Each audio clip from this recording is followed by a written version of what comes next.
अब हम आगे बढ़ते हैं। ये तो स्वर वर्णों की बात हो गई। अब आगे के जो प्रत्याहार है उनमें शुरू हो जाते हैं आपके व्यंजन वर्ण शुरू हो जाते हैं, और 16वां जो प्रत्याहार है वो बनता है से।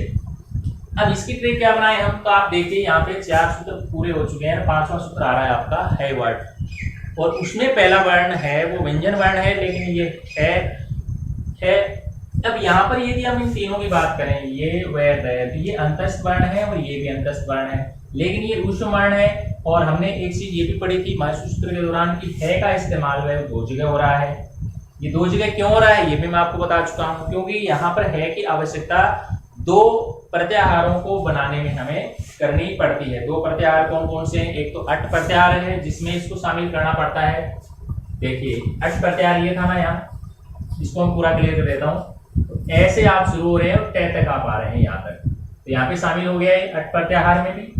और एक है इसमें शल प्रत्याहार जो आगे आएगा, यहाँ पर आ जाइए आप कहीं ना कहीं, ये देखिए शल, इसमें भी ये शामिल होगा। ये कैसे शामिल हो रहा है, यहाँ पर ये श है तो यहाँ पर ल, यहाँ तक यदि अपन आ रहे हैं तो यहाँ पे भी है शामिल हो रहा है। तो ये 2 प्रत्याहारों में शामिल होता है।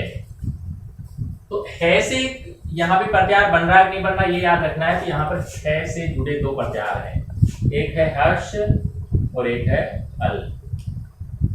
ये 2 प्रत्याहार यहाँ पर है। और हल के बारे में आपको पहले भी मैंने बता दिया है कि यहाँ पर जब हम वर्णों का अध्ययन करते हैं तो पूरे वर्णों को हम 2 ही प्रत्याहारों में पढ़ते हैं, एक अच प्रत्याहार के रूप में और एक हल प्रत्याहार के रूप में।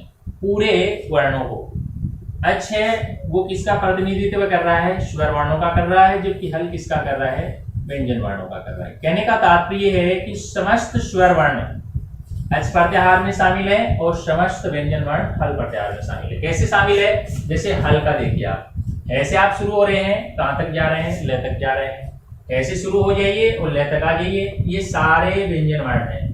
इसका मतलब समस्त व्यंजन वर्णों के समूह को क्या कहा जाता है, हल प्रत्याहार कहा जाता है। इसी प्रकार अच की बात करें तो ऐसे शुरू हो जाइए और जय तक आ जाइए, और इसमें सारे कौन से वर्ण है, स्वर वर्ण है। इसका मतलब समस्त स्वर वर्णों का जो समूह है वो अच प्रत्याहार कहलाता है। तो है से संबंधित यहाँ पे कितने हो गए, 2 हो गए, ठीक है। उसके बाद है वर्ड, अगला जो वर्ण है वो ये है।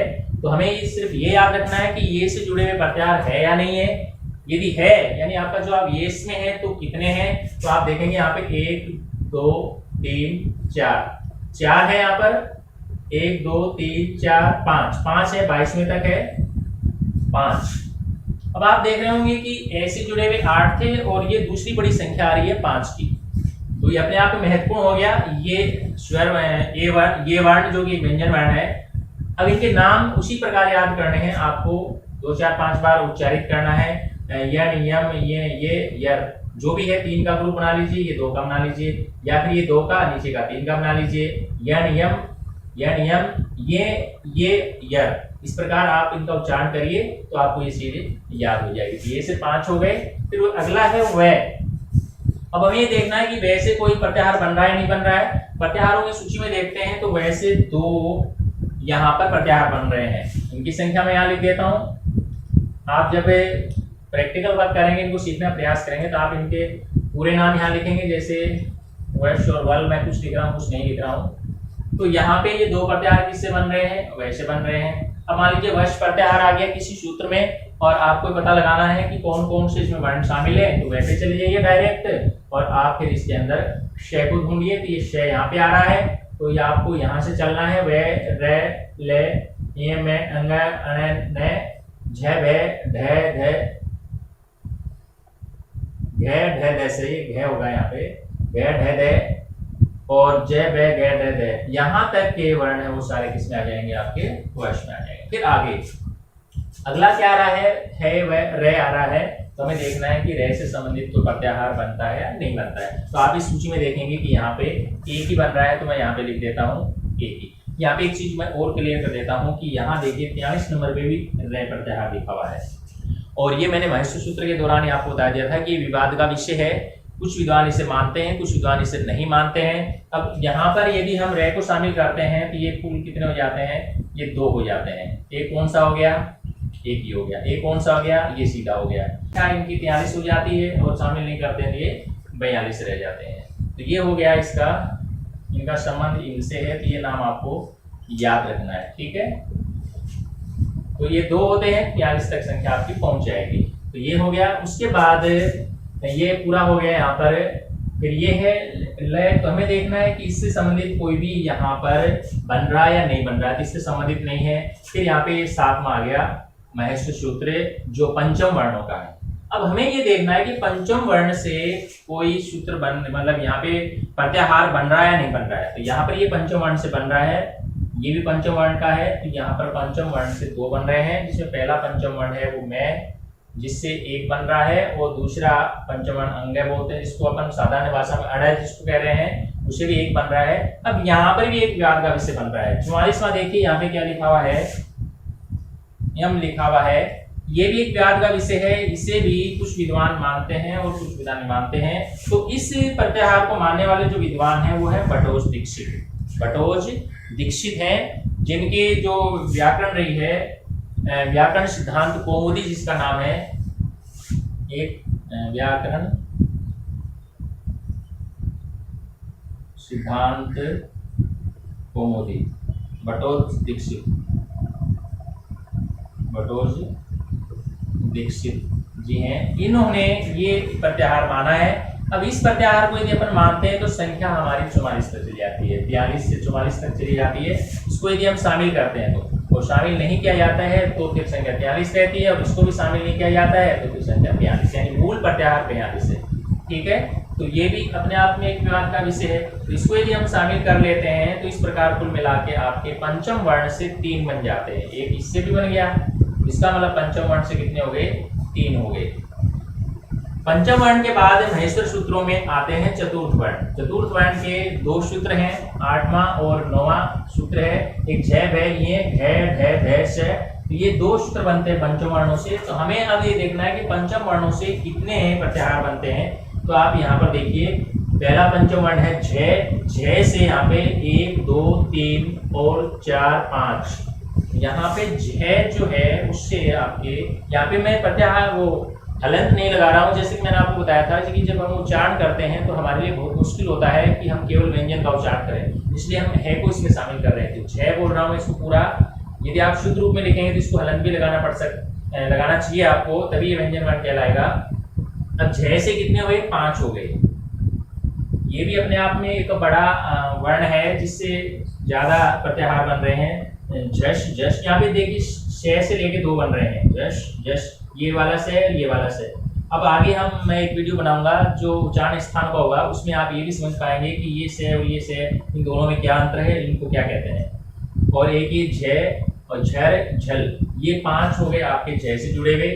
यहाँ तक हम पहुंच चुके हैं। उसके बाद झ के बाद अगला जो वर्ण आ रहा है वो भ आ रहा है। तो हमें देखना है कि भ से भी कोई ग्रुप बनता है या नहीं बनता है। एक चीज आप देख रहे होंगे कि यहाँ पे जैसे हम यहाँ से शुरू कर रहे हैं तो इसमें जो प्रत्याहार हमारे बन रहे हैं वो उल्टे नहीं बन रहे हैं, आगे की तरफ ही हम चल रहे हैं। जैसे हम आगे बढ़ेंगे, इसमें बैक नहीं जाएंगे। ऐसा नहीं है कि झ के साथ में मैं आ गया, झम यहाँ पे नहीं बन सकता, झट नहीं बन सकता और झन नहीं बन सकता। ये भी इसकी एक खासियत है। तो ये आप चीज याद रखें कि आगे की तरफ ही जाना है। जैसे जैसे हमने पहला प्रत्याहार बनाया झश, तो यहाँ पे झ से आप शुरू हुए और यहाँ तक आप पहुंच गए। तो इसमें कौन कौन से वर्ण आ गए, झ हो गया, भ हो गया, घ ढ, यानी कि 5 चतुर्थ वर्ण, यानी 5 वर्ग हैं। व्यंजन वर्ण के 5 वर्गों का एक समूह है, उसका चतुर्थ वर्ण है, वो आपका किस में आ गया, झश प्रत्याहार में आ गया। ठीक है, तो आगे ही बढ़ रहे हैं हम। ऐसे ये है झ, तो यहाँ से ऐसे शुरू हो जाते हैं और श तक पहुंच जाते हैं, और श ये है। तो इसमें आपके कौन कौन से वर्ण आ गए, चतुर्थ वर्ण भी आ गए और यहाँ पर आपके तृतीय वर्ण भी आ गए। जो वर्गों के तरतीब को हमने जो पढ़े हैं उनके ये चौथे और तीसरे वर्ण भी यहाँ पर आ गए हैं। तो ये यहाँ पे पूरा हो गया। अब उसके बाद आता है भय। भय के बारे में देखना है कि इससे संबंधित ही कोई प्रत्याहार बनता है या नहीं बनता है। तो इससे एक ही बन रहा है, घश। तो आप इसमें देखते हैं कौन कौन से वर्ण हो जाते हैं। भय हो गया, घ ढ ध, यानी झ को छोड़ दिया हमने तो ये बन गया एक प्रत्याहार घश। ठीक है, उसके बाद तृतीय वर्ण शुरू हो जाते हैं, यानी कि जो 10वां सूत्र है महेश्वर सूत्र, वो पूरा का पूरा ही तृतीय वर्णों का है। ज ब ग ढ ध से तो यहाँ पे ये एक संज्ञक है, ये पांचों आपके तृतीय वर्ण हैं। अब हमें देखना है कि तृतीय वर्णों से किस किस वर्ण से प्रत्याहार बन रहा है। पहला है जय, तो जय से संबंधित एक प्रत्याहार है, वो भी यहाँ नोट कर लेना चाहिए आपको, एक प्रत्याहार है। बै से संबंधित एक है, ये देखिए। अब यहाँ पे बच गया गे डे दे, तो इससे संबंधित कोई प्रत्याहार यहाँ पे नहीं है, सिर्फ इन दो वर्णों से संबंधित प्रत्याहार यहाँ पर हैं, इनसे नहीं है। तो इसका मतलब अब बारी आ जाती है द्वितीय वर्णों की। अब द्वितीय वर्णों में है ख, फ, छ, ठ, ठ, यहाँ तक द्वितीय वर्ण है, और इसी सूत्र में तीन वर्ण है वो प्रथम वर्ण के रूप में भी शामिल है। तो हमें देखना है कि 11वें महेश्वर सूत्र में से कौन कौन से, या फिर आप ये अलग रख लीजिए कि द्वितीय वर्णों में से कौन कौन से वर्ण से जुड़े हुए प्रत्याहार यहाँ पर बनते हैं। तो पहला वर्ण है ख, तो हमें ये देखना है कि ख से संबंधित कोई प्रत्याहार बन रहा है या नहीं बन रहा है। बन रहा है तो कितने बन रहे हैं, तो यहाँ पे आ जाइए आप, यहाँ पे आप देख रहे होंगे कि दो हैं, ख और खर, ये दो इससे संबंधित हैं। फिर है ख से संबंधित यहाँ पे आपको कोई भी नहीं दिखाई दे रहा है। फिर आता है छ, तो छ से संबंधित यहाँ पे एक है, और उसके बाद ठ से संबंधित यहाँ पे कोई नहीं है, ठ से संबंधित यहाँ पे कोई नहीं है, क्योंकि हम यहाँ पर यहाँ तक पहुंच चुके हैं। फिर आ जाते हैं ये प्रथम वर्ण, चूंकि ये 11वें सूत्र के ही इससे हैं, तीन च ट त, लेकिन ये प्रथम वर्ण है, तो प्रथम वर्णों की हम अलग ट्रीट बना लेते हैं, क च ट त क प। और यदि आप अपने वर्णमाला के हिसाब से क्रम रखो तो क च ट त प ऐसे भी याद रख सकते हैं। अब इनमें से कौन कौन से बन रहे हैं प्रत्याहार वो देखना है। पहला है च, तो च से संबंधित यहाँ पे देखेंगे आप दो हैं, तो यहाँ पे आपको लिखना चाहिए दो प्रत्याहार हैं।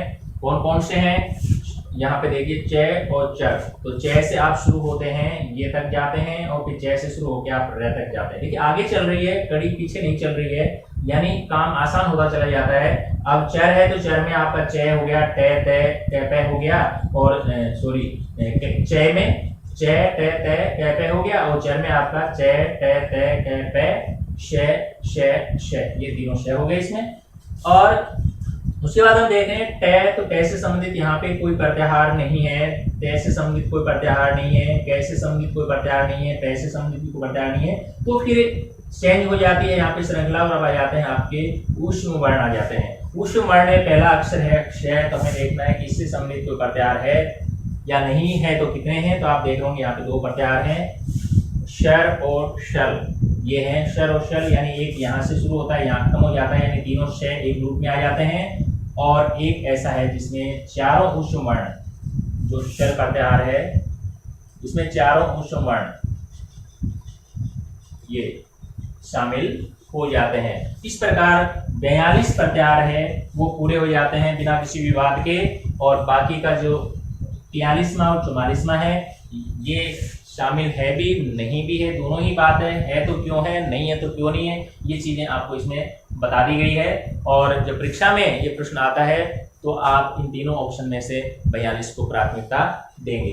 तो इस प्रकार आप इस प्रत्याहार वाले पूरे टॉपिक को समझने का प्रयास करिए। यदि आपको प्रत्याहार महेश्वर सूत्र समझ में आ गए तो फिर संधि का जो टॉपिक है वो पूरा का पूरा समझ में आ जाएगा, और इस तरह से समझ में आ जाएगा कि कभी भी आपको संधि से डर नहीं लगेगा, आप जब चाहे संधि कर लेंगे। कहने का मतलब संधि से जुड़े हुए उदाहरणों को आप हल कर लेंगे।